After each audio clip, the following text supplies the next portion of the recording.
tak sebab sarapan.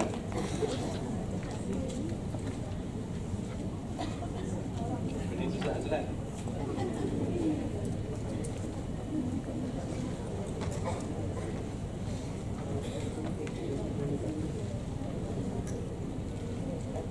Alright.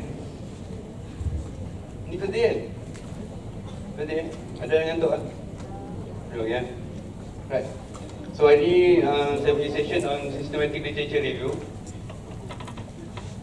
Sini siapa yang first sem ataupun first sem?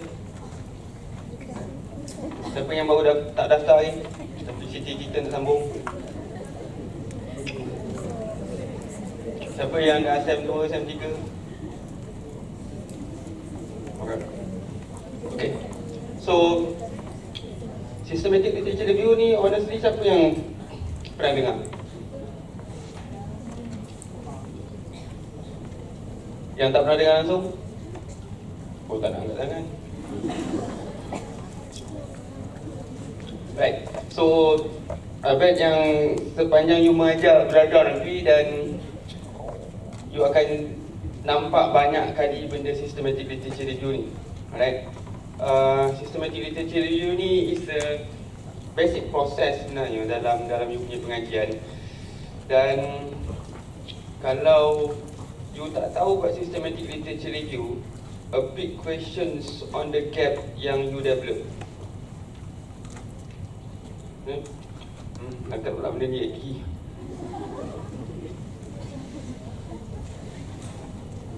Okay, anyway, systematic literature review ni, alright, literature review saya bet you selalu dengar kan? What is literature review, right? Okay. So systematic literature review ni nak dipermudahkan pemahaman you all adalah literature review yang dibuat secara sistematik. Kan? Orang nanti tanya susah nak faham apa semua, itulah yang cara paling mudah nak faham. Okay, secara teknikal ya kawan-kawan. Alright. Systematic literature review is a comprehensive technique. Alright. Higgins et al. 2011. Benda pertama dia kata sekali comprehensive. Alright, maksudnya right. Saya nak tanya kawan-kawan semua sini yang dah buat, yang dah sem 2, sem 3 dah kan. Sini saya tahu yang dah ada yang dah siap proposal, dah ada yang siap chapter 1, chapter 2, betul? Alright. Okay. So ayat yang pertama tu you all suka kan? Betul. Ayat yang pertama tu adalah ayat yang saya dah tahu ni dah tahun ke-12 saya buat research. Ayat yang pertama tu adalah ayat yang paling digemari oleh penyelidik dekat Malaysia. I know some yang kata tak setuju. That is not a gap. But you have to admit that gap ada macam-macam jenis. Ada empirical gap, practice gap, policy gap, method gap, theory gap. Right? But this one is one of the gaps yang selalu orang guna dan selalu paling gemar orang suka. Paling gemar orang suka. Orang paling gemar lah. Right? But masa mula-mula saya kerja dulu, saya selalu fikir macam mana orang ni kata tak banyak. Kan? Senyap semua. Ada masalah kan? Dan the common answers yang saya akan dapat adalah based on rigorous searching efforts. Betul? Kalau dalam bahasa Melayu ni dah cari sampai habis dah doktor. Penat saya cari lah. Kan? So memang saya je lah yang buat kajian ni kat galaksi ni, tak ada orang lain. Okay, it is good answers anyway. But my questions after that, saya selalu terfikir, how rigorous is rigorous? And how habis is habis? Kat sini you all kalau cari artikel nak buat proposal dengan thesis tu, you cari kat mana? Kat mana? Dekat? Sains tak? Sains yang sebut dah. Yang tu. Dekat mana? Scopus. Lagi? WOS lagi? Lagi? Google Scholars. Google Scholars. Paling famous sekali. One Odin 2014, 60% daripada scholars dekat dalam kajian je prefer Google Scholars as the main database. There is no wonder why. Sebab dia free. Okay, scopus were assigned to Google Scholars. Saya nak tanya you all, kawan-kawan semua. Sampai page berapa you cari?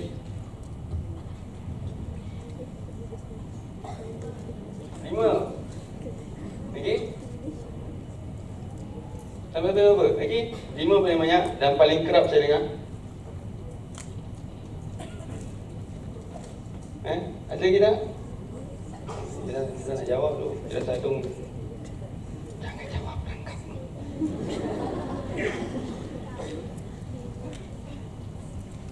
Okey, 5 lah. Sebab yang paling banyak dekat 5 kan. Out of berapa pages?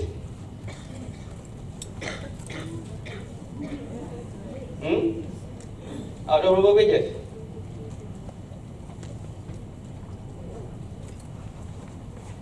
Kau dah makan belum?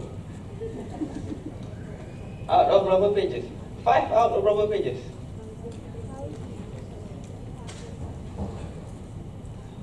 Saya tak dengar satu jawapan yang konkret. Sebab apa? Semua orang tak tahu berapa kan? Banyak sangat, betul?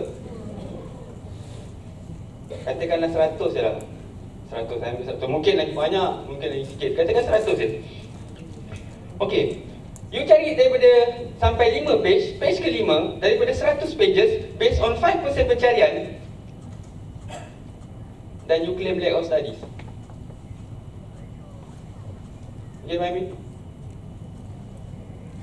Based on 5% pencarian, 5, page ke-5 daripada 100, 5% pencarian, and you claim lack of studies. Macam mana dengan 95% lagi?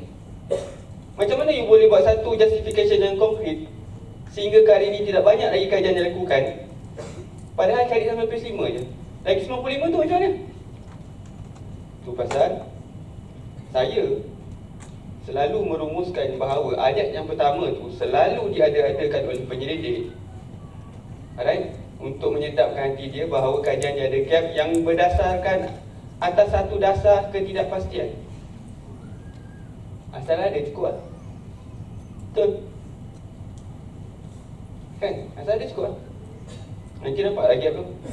Lepas dah nanti. Dan inilah yang saya try cuba ubah. Alright, termasuk diri saya sendiri. Kita cuba ubah culture orang Malaysia buat research. Kenapa kita selalu berasaskan, kenapa kita ada satu asas pendidikan yang sangat poor, tapi kita abaikan? Sebab apa? Dia boleh buat, kenapa saya tak boleh buat? Kan? SV saya pun buat macam ni dulu. SV pada SV saya pun buat. Saya pun boleh buat lah. Alright, to come out with answers for these issues, Higgins et al. 2011 dan banyak lagi scholar sebenarnya yang come out with one technique, one process, one procedure, whatever they call it, as a systematic literature review. Systematic literature review. Alright. Higgins et al. Ayat pertama dia kata comprehensive. Bermaksud apa? Kalau dalam ketika paling mudahnya, you all boleh cari dari page 1 sampai page last, sampai habis. Memang cari sampai habis, supaya you boleh claim yang you dah betul-betul buat rigorous searching. Bukan cari sampai page 5, daripada 100 page, claim lack of studies. Kadang-kadang tak sampai page 5 pun. Kadang-kadang kita tanya je kenapa page belakang tu you tak cari. Tak relevan dah, betul, saya tahulah. Handal pula ni. Okay, so alright, SLR ni dia ada organized. It is very organized. Sekejap lagi saya tunjuk dia organized macam mana. It is transparent. Alright, contohnya, apa pun kriteria yang you pilih untuk you punya artikel, untuk you buat proposal ke thesis ke artikel ke, you must declare dalam SLR. Kita ada table inclusion, exclusion kriteria yang kita panggil. Saya nak tanya kawan-kawan semua, ada tak kriteria yang you gunakan untuk pilih you punya artikel? Kriteria yang spesifik? Ada tak? Jadi dua yang common. Kita tak perasan sama ni kita dah guna. Dua ni paling common sekali, paling popular sekali. Pertamanya, artikel yang boleh download aku ambil. Yang nombor duanya, artikel yang tak boleh download hantar kau lah. Itu yang dua. But in SLR, it is not allowed. Tak boleh. Mana, mungkin artikel yang kita tak boleh download tu lah. Bukan tak boleh download, sebenarnya kita tak tahu teknik nak download ataupun nak cari sumber dia kat mana. Alright, mungkin artikel-artikel ni yang paling penting sekali yang mengukuhkan asas penyelidikan you.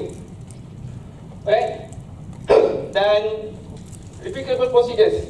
Maksudnya kalau saya guna teknik A dalam saya punya SLR, you all pun boleh guna teknik A dan cite saya.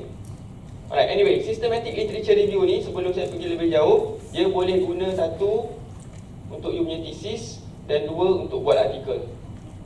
Yang saya nak tekankan pada hari ini adalah SLR yang berbentuk artikel. Alright, teknik pencarian yang saya nak dedahkan kejap lagi, you boleh guna untuk thesis you, tak ada masalah nak cari artikel untuk thesis you. Okay.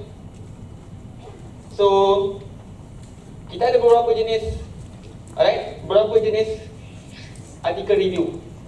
Alright. So, saya ada terangkan 4 kat sini. Saya ada highlightkan 4 kat sini, saya akan terangkan 2 saja. Dan dia ada macam-macam jenis review sebenarnya, macam-macam. Meta synthesis review, meta ethnography review, base evidence review. Alright. Pernah dengar pasal umbrella review? Dia bukan lagu Rihanna tu. Umbrella review ni maksudnya you review paper review. Alright. So anyway, yang saya akan terangkan 2 yang paling common sekali. First, narrative review. Pernah dengar pasal narrative review? Narrative review ni ada satu nama popular dia. Orang lebih kenal nama popular dia daripada nama surat anak dia. Pernah dengar konsep paper? Itu ada narrative review. What is apa ciri utama narrative review? Tak ada method. Dia tak ada method. Maksudnya dari mula sampai habis dia narrate kajian-kajian lepas dia. Itu je. Nombor 2 yang kita nak belajar hari ni, systematic literature review. Beza utamanya dengan konsep paper tadi, dia ada method. Dia ada metod pencarian. Macam dalam konsep paper, siapa yang dah pernah tulis kat sini, mungkin ada yang nak tulis dan yang pernah tulis dan mungkin kena paksa tulis. Kaedah dia adalah diambil je sebat yang mana-mana artikel dia jumpa, betul? Tak kisah. Tapi dalam SLR tak boleh, jadi kita ada method. Alright? So this one saya skip. Okay. Apa kelebihan systematic literature review? Alright, I'm talking about article systematic literature review. Satu, untuk student kat semua kat sini, you all semua ada KPI graduation kan? Alright. So, saya sangat galakkan you all semua untuk terbitkan ataupun tulis you punya artikel awal. Jangan tunggu ada data baru nak tulis thesis. Tulis artikel. Alright, students dia suka ambil jalan, orang kata dia suka tulis artikel je lepas dia habis tulis thesis. Itu memang kegemaran dia. Alright, memang kegemaran students, dia suka tulis artikel lepas dia habis tulis thesis.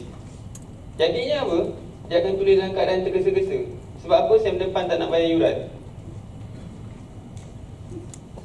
Why not kita ubah attitude tu, kita tulis kita punya artikel awal dengan tulis artikel SLR, Systematic Literature Review. Sebab apa? SLR ni tak perlu data. Tak perlu data. Artikel SLR basically is an article that you develop based on your review of literature. Tu je. You kena ada database, tak payah ada data. Maksudnya untuk student kat sini, you habis chapter 2 you dah boleh tulis paper SLR. Tak payah tunggu je data. Alright? Dia masalahnya student ni, dia punya pemikiran, lagi-lagi yang ada graduation requirement on scopus lah, dia punya perception sajalah. Alright? Dalam masa beberapa bulan artikel dia akan diterbitkan. Ada yang berpersepsi bahawa 3 ke 6 bulan dah cukup lama boleh terbitkan. Kawan-kawan semua, saya nak beritahu you all, saya rekod saya paling lama paling cepat diterbitkan dekat Web of Science Q1 6 bulan. Tu rekod sampai sekarang lah, dan saya rasa lama rekod tu akan bertahan. Dan yang paling lama 5 tahun.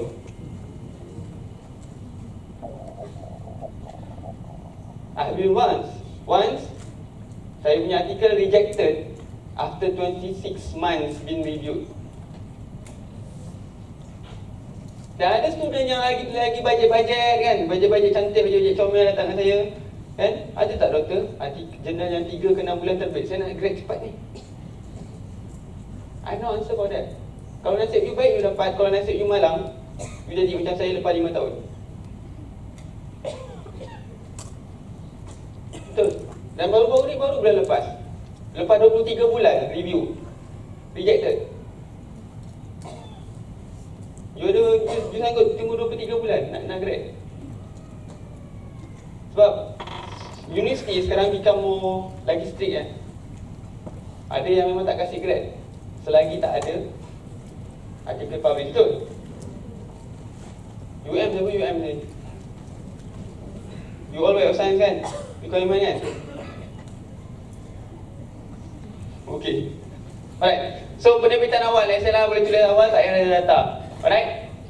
Nombor 2, saya nak tanya kawan-kawan kat sini, berapa banyak masa yang you all semua perlukan, alright, untuk download sejumlah 30 artikel yang berkaitan.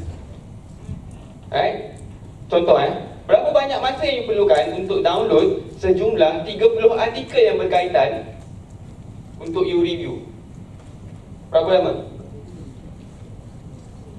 Berapa lama masa yang you perlukan untuk download sejumlah, contoh, 30 artikel untuk you buat review? Sehari? Ada yang 13 tahun? Sehari? Okey. Ada yang sehari, ada yang seminggu even.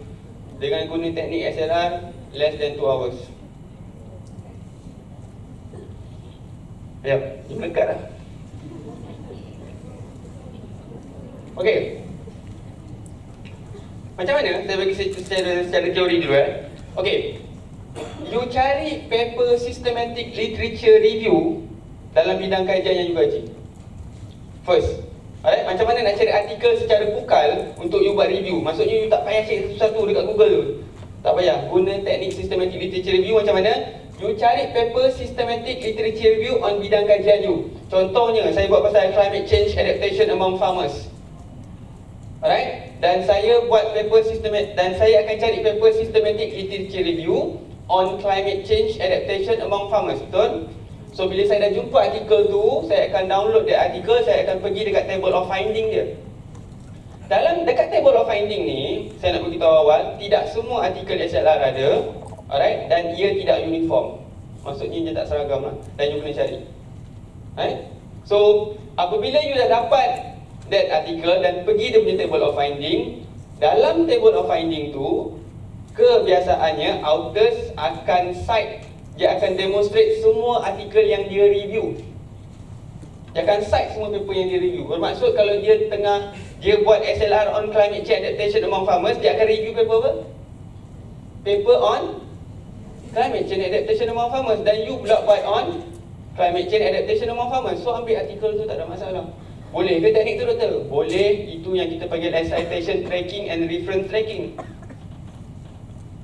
Boleh kalau you nak ambil artikel 30 tadi, buat untuk you punya proposal, tak ada masalah. Boleh kalau you nak ambil 30 artikel tadi untuk you review dalam you punya thesis, buat dalam chapter 2, tak ada masalah.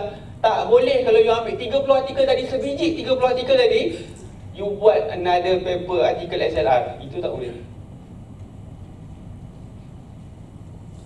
Alright. So that one secara teorinya faham macam mana?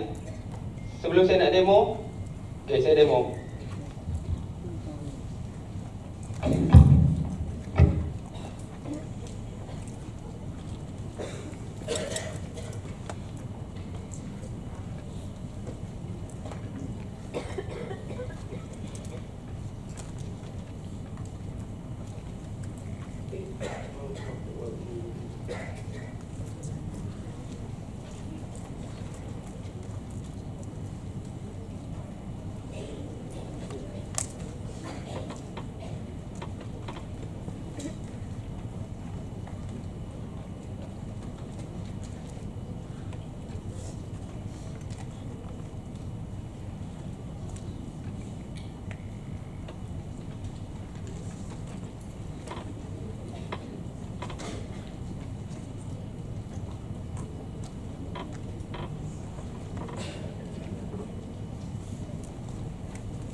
Okay, ini namanya search string. Cari artikel ni, dia bukan simply as copy title, paste kat Google cari. Tapi kita suka buat macam tu kan? Tak salah, betul lah tu. Cuma you akan buat lebih banyak kerja dan lebih banyak, you perlukan lebih banyak masa. So, alright, this one is what we call as search string. Dia punya coding semua nanti saya tunjukkan kalau ada masa. Alright, nampak? So keluar 5 artikel, alright, sejumlah 5 artikel yang berkaitan dengan climate change adaptation among farmers. So you pilih salah satu mana yang you nak. Katakan saya pilih yang this one. Alright, saya pilih yang this one dan saya download.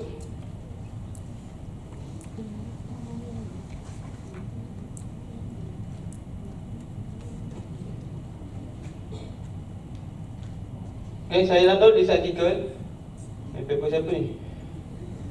Okay, so saya pergi dia punya table of findings.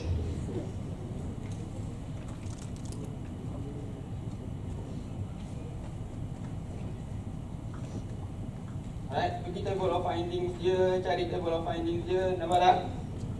This one dia punya table of findings.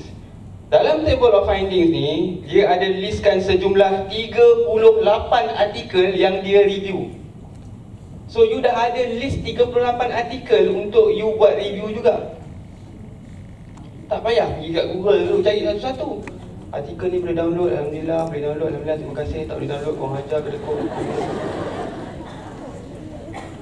Ni dah ada lah 38. So apa you buat, kalau you download paper daripada Science Direct, alright, it will give you kemudahan yang mana you just click on the name. Klik saja dekat name ni, jangan terus bawa, nampak tak? Copy paste that title dan carilah. Carilah dekat mana-mana. You all semua pakar cari dekat gagak hitam kan?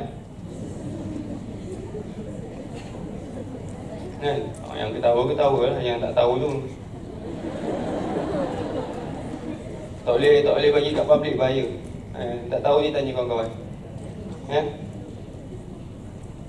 Yang gagak hitam ni, dia punya ketua tahu tak siapa? Faruk nama dia. Yang ketawa tu zaman saya tu. Yang tak ketawa tu lagi sekali je. Alright. So this one clear? Clear tak teknik ni? Alright. So nanti saya akan post this one search string ni, kita panggil search string ni, dekat saya punya FB. You boleh tengok FB saya, Hayrol, Azril Hayrol. Nanti you pilih, so you copy paste this one, this search string. Ni kita panggil search string sampai dekat sini. Saya akan paste, saya akan postkan this search string dekat saya punya FB. You copy, you paste lah dekat dan save dekat mana-mana. Dan dekat belakang ni nanti you masukkan keyword kajian you. Alright? So this one.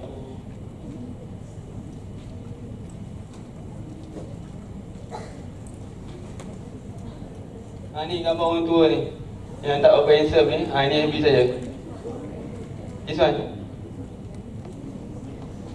Alright? Pandai tak saya promo FB saya? Pandai kan? Nanti lepas ni saya akan postkan. Alright? Saya takut nanti nak kasih yang PowerPoint ni juga. Okay? So is it clear on the technique nak track the articles on SLR? Okay? So dalam systematic literature review ni, okay, kita ada teknik asas. Ada 3 teknik asas dalam systematic literature review. Okay, kita ada identification, kita ada screening, kita ada eligibility. Eligibility sebut perlahan-lahan, kalau you all sebut laju-laju jadi LGBT. Alright? Identification, screening dan eligibility. What is identifications? Identification is a process to identify synonyms or related terms or variations to the main keywords that we use. Saya ulang, identification is a process to identify synonyms, related terms or variations to the main keywords that we use. Kawan-kawan semua, identification saya gelarkan je proses basic of the basic, dan selalu dan kerap diabaikan penyelidik dekat Malaysia, termasuk saya. Kerap. Dan kesannya tu sampai ke data yang kita akan peroleh nanti. Saya bagi contoh identification. Saya tunjukkan dia punya identification process.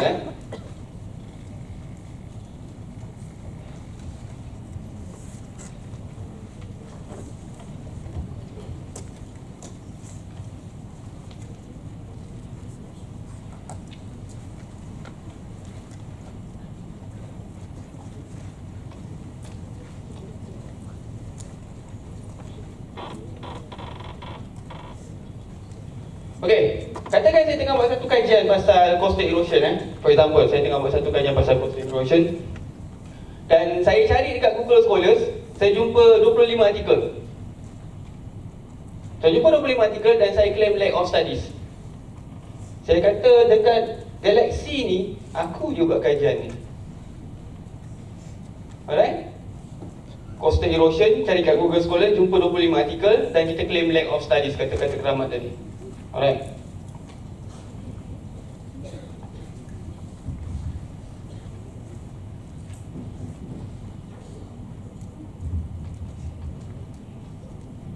Saya tanya you all, dua-dua keyword yang saya baru masukkan ni, kalau tak sama pun berkaitan kan? So mungkin beach erosion ni bila you guna dia, dia akan generate lagi 30 artikel, dan this one akan generate lagi 35 artikel. Sebenarnya mungkin lack of studies tu tak wujud pun. Alright? So based on 25 artikel tadi, sepatutnya you buat 90, tapi you buat 25 saja. You buat you punya statement of problem, betul? Statement of problem you tak relevant lah. You pergi pula dekat gap, betul? Research objektif, research question, research objektif, betul? Semua tak relevan lah. Last kali pergi kat mana? Data. Saya tak kata data you tak boleh guna, boleh guna. Less relevant lah. Tapi pokok pangkal ni asasnya apa? Tu, benda asas tu buat. Tu yang kadang-kadang student tu kadang-kadang bukan kita geram dengan dia sebab apa? Kita social artikel tak jumpa dah tubik. Kan? Baru cari lah. Tak jumpa. Dia bukan masalahnya tak jumpa. Dia hanya rely dengan keyword dia keyword daripada tajuk kajian tu je. Itu je lah yang dia gunakan tak sampai dia habis pun. Proses identification dia terlupa buat. Proses paling asas. Kan? So benda ni, itu saya cakap paling asas tapi kita selalu abaikan. Ini I'm talking about myself so. Jangan guna satu keyword. Cari keyword yang berkaitan ataupun yang sama juga. Okay. So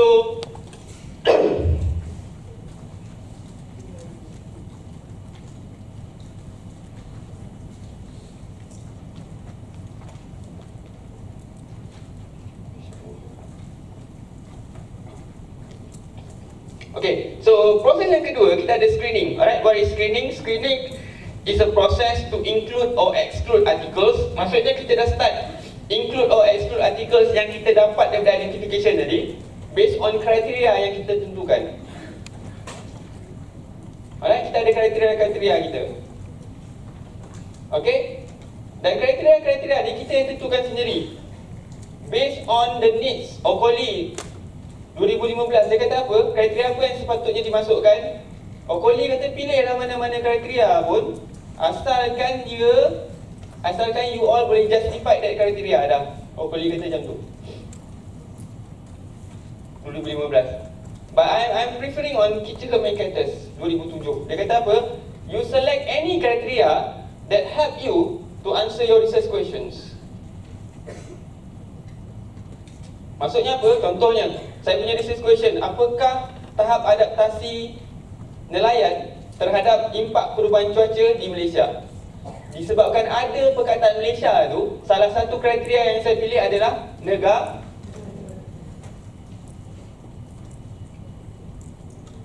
Alright? Dan yang ketiga, kita ada proses eligibility. Sebut pelan-pelan. Eligibility. Alright? Yang sebut yang laju. Doktor, saya punya eligibility dah siap dah ni. Boleh tengok kan? Alright, eligibility is what? Eligibility is process to include or exclude articles, alright, based on criteria determined and manually done by the authors. Okay, sorry, screening tadi is a process to include or exclude articles based on criteria determined by authors and automatically done by database. Maksudnya, komputer tolong kita buang dan masukkan apa yang kita nak. Kita tik-tik kat tepi tu, kat Scopus. Tapi eligibility, kita kena buat manually, buang artikel yang kita tak nak. Sebab apa? Dekat proses screening tadi, it is done by a computer. Computer skill a computer, it will make mistake. It will make a lot of mistakes. So kita ni, as the most powerful research tool in the world, kita, alright, kita tentulah artikel tu betul ke tidak. Sebab apa jadi macam ni? Sebab database, kawan-kawan, database tu dia baca keyword yang kita letak kat situ. Dia tak baca konten, dia tak pandai. Kita yang pandai. Database ni, kalau katakan kita nak kajian dekat Malaysia, ada kemungkinan kajian tu buat dekat Nigeria pun dimasukkan. Sebab apa? Authors dari Malaysia. So kita kena screen manually. Alright? Identification, screening dan juga eligibility. Okay. So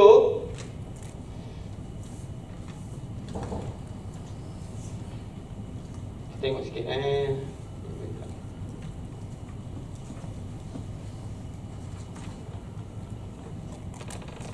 Okay. So this one, saya nak tunjukkan contoh dekat kawan-kawan. This one is a narrative review punya paper. Narrative review articles. Meaning that dia tak ada method. Dari mula sampai habis, dia hanya membincangkan tentang dapatan kajian lepas saja. Okay. So saya tak tahulah kalau ini method yang muncul. Daripada mula sampai habis, perbincangan tentang dapatan kajian lepas. There is no method in narrative review.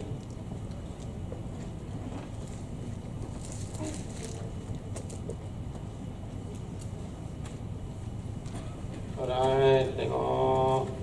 Okay, conclusions. Okay, ada method? Ada method? Ada. This one is narrative review. Ini kalau orang Jawa panggil totok je style. Old school. Memang original style. Narrative review, old school style macam ni. Alright, tak ada method. Alright, and this one,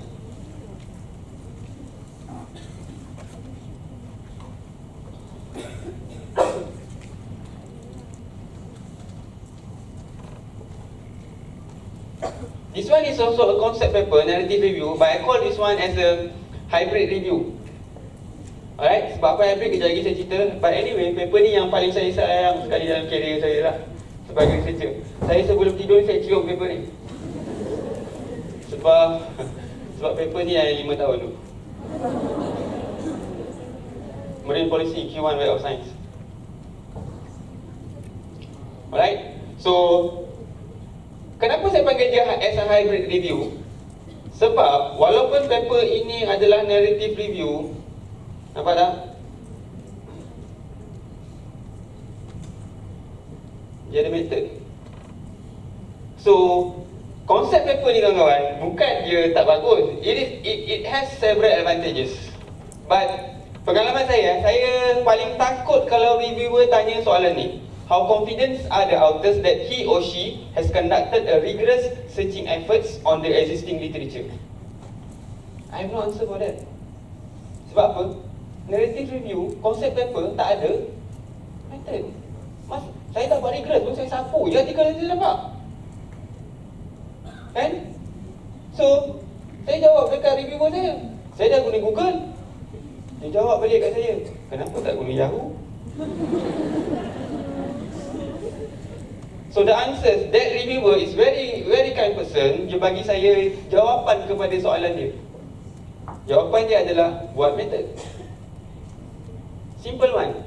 So, kawan-kawan kat sini, anda kata you nak tulis paper SLR, tapi it is complicated. Kejap lagi saya tunjuk complicated macam mana. Alright? Dan you memang nak tulis paper tapi SLR susah. Buatlah konsep paper, letaklah method sikit. Claim as hybrid review. Hybrid tang mana? Penulisannya berbentuk narrations, tapi dia ada method. Okay? Boleh ke doktor? Pernah ke doktor buat? Saya tak pernah buat. You try. Sebab yang akan menentukan artikel you diterima, yang akan menentukan artikel you bagus ataupun tidak, reviewer. 2 ke 5 reviewer yang assign to review you punya paper. Itu yang tentukan artikel you bagus atau tidak. Bukan saya, bukan kawan-kawan you, bukan makcik bawah. Reviewer, betul reviewer.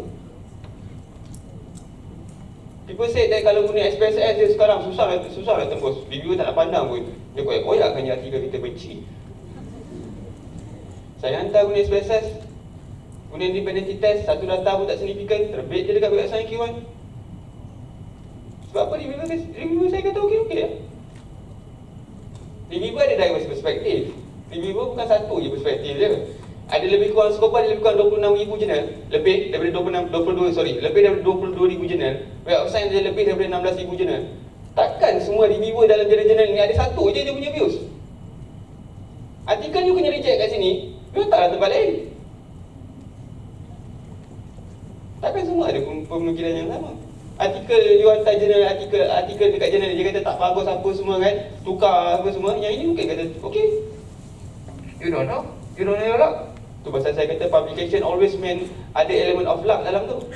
Element of luck in terms of what? Siapa you punya reviewer? Okay, so and this one is my Sekejap, mana aku buat tak? Okay, this one is my latest article on systematic literature review. Okay.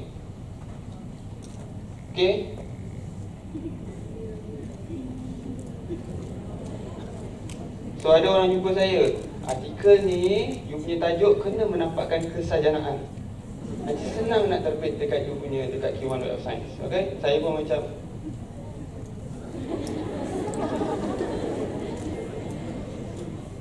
this one is the latest one. So siapa nak buat rujukan, you can. This one terbit dekat Web of Science Q1.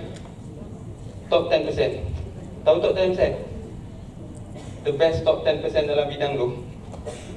Okay, so you nak tu, you boleh tu. Right? So people say yang literature review punya paper tak boleh terima lah apa. It's all about perception lah.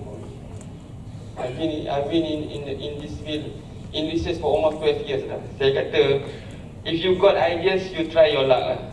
If you got some new ideas, rare ideas, you try your luck. You try your luck. Right? Artikel ni, orang Malaysia cakap, wah very rare lah you punya ni, very tu. You tahu tak, artikel ni, tajuk mirror-mirror ni, which actually have gone through Mandela effect. Nanti Google Mandela effect apa. Alright? Suppose magic mirror kan? It's mirror-mirror on the, jadi mirror-mirror on the wall, macam police entry lah, sepatutnya police entry kan? So, yang ini artikel ni sebenarnya artikel title yang ke-223 yang guna mirror-mirror on the wall dalam Scopus. But me, the first in Malaysia. Tapi orang Malaysia cakap, wah canggih dia. Apa yang canggih? Dah 223 lah dekat Scopus. Alright, so anyway, SLR ni dia ada method. We will start with Prisma. What is Prisma? Prisma is preferred reporting item for systematic review and meta-analysis. Prisma ni bukan sistem UiTM tu. Gelak tu UiTM tu. Kan? You bukan sistem UiTM tu. Saya masa bagi talk kat UiTM tu je, canggih lah kita universiti tu.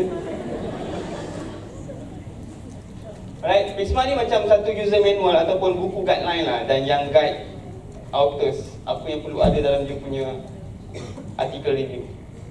Alright, user manual dia macam satu buku guideline yang guide authors apa yang you kena buat, apa yang you plan nak buat dalam you punya review. Okay, Prisma. And then we have resources. Kita kena cerita resource apa kita guna, transparent. You guna apa? Scopus, Web of Science, Google Scholars, guna lah. Google Scholars boleh ke nak terbit hakiman guna Google Scholars? Guna. Zaman Watson 2019, dia kata tak ada satu pun database yang lengkap. Siapa kata skop database yang lengkap? You're almost perfect, tak perfect pun. Batch et al 2017, dia buat satu kajian, dia dapati bahawa level of sensitivity scopus dekat keyword yang kita nak hanya 68.8% saja. 68.8% lagi, 31.2% lagi kena cari ke tempat lain. Siapa kata lengkap? So, gunalah kalau you nak guna Google Scholar resources ni, nak guna apa pun, as long as it is established database. Mendeley, Atrasti, boleh kan? Guna. Cuma dia ada pro and cons lah. Alright? You nak guna Google Scholars. Google Scholars ni apa kekuatan dia? Kekuatan dia yang paling utama kawan-kawan. Gozambo 2019 dia kata apa? Ada 389 juta dokumen dalam Google Scholar. Orduna Mali 2005, et al 2015, dia kata daripada 389 juta ni, dia dapati ada 116 juta artikel dalam English. And the most important one is what? Google Scholars is free. Itu yang menyebabkan orang ramai guna. The best open access. Alright? So, resources you nak guna apa, you boleh guna dalam you punya artikel XLR. And kita akan cerita juga kita pasal kita punya systematic review process. Alright? Kita ada identification, kita ada screening, dan juga kita ada eligibility. Alright? Sebut pelan-pelan tu. And this one, kita ada kita punya search string.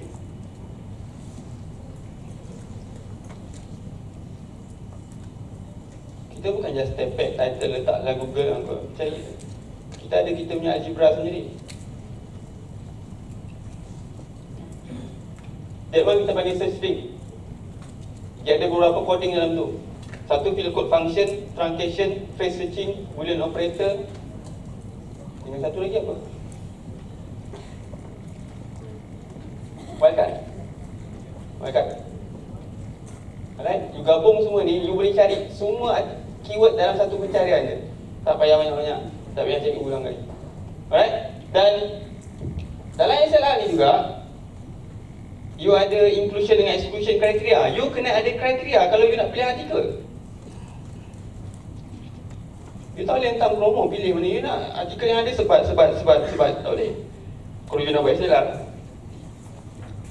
Dan I'm talking about organize tadi kan. Okay, this one. Dalam SLR, penulis digalakkan untuk ada flow diagram. Flow diagram ni dia akan ceritakan daripada A sampai Z, proses kita cari artikel macam mana. Tak payah lukis, tu download Prisma flow diagram. Google Prisma flow diagram, dapat nanti. Jangan lupa site Mohe et al 2009. Okey, dan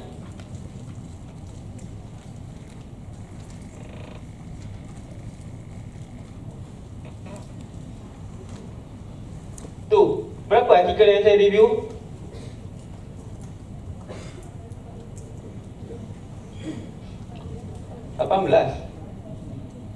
Pernah dengar cerita, you kalau nak buat review paper, kena sampai 100 tau, baru sampai makam dia. Kita kena baca banyak-banyak artikel, kan, kita review, kan. Saya nak cakap dengan you all, itu tak sampai makam lagi sebenarnya. Itu baru sampai kubur. It's not based on perceptions, it's based on the process. Let the process determine how many article you have to review. Saya 18 kan? Paling sikit saya jumpa 7. Paling banyak saya jumpa je review 889. Kalau orang tanya saya berapa banyak yang diperlukan untuk buat SLR, saya kata tak ada, saya tak tahu. Let the process determine.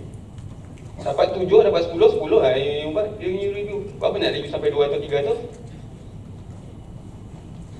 Okay, so sekarang ni, alright, saya nak kawan-kawan semua buka Google Scholars.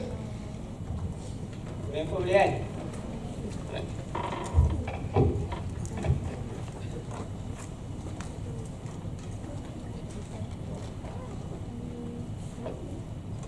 Alright, Google Scholars. Siapa yang lain internet slow tu tukar lain.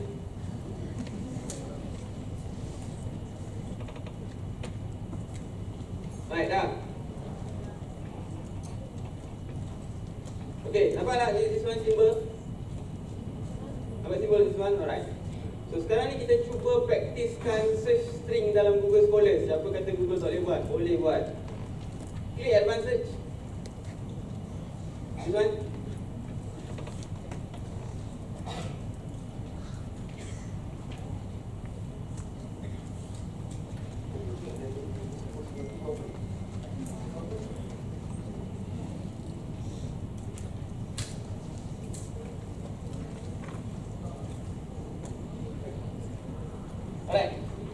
Alright, sekarang ni saya nak you type rural library dekat sini. Semua huruf kecil. Okay, klik search. Rural library.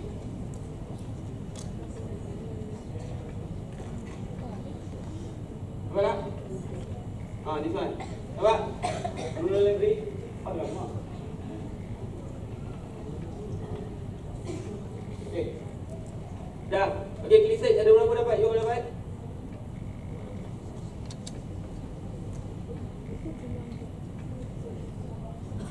So, saya dapat lebih kurang 3.87 juta. Dan 3.87 juta ni lah yang you akan cari artikel-artikel, betul? Sampai peristiwa penting. Lack of study. Alright. So, pergi baca balik. Klik back balik. Klik back balik.